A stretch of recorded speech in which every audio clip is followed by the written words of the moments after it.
Ahmad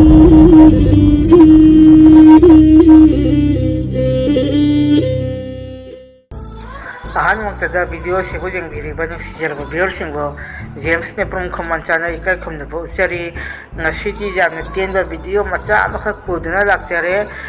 video से हौबदगिना लोफाव ma'am जेंबियो like subscribe तौरमो नुसीबीदुना video अगी channel 1K जौहनबियो ma'am की सपोर्टगी नमाइजिंग निमित ओइबनिना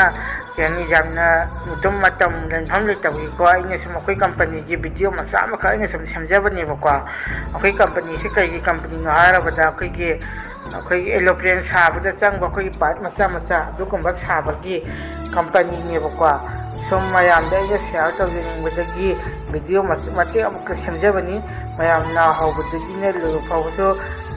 जेंगिबगीदमक थागतचरी।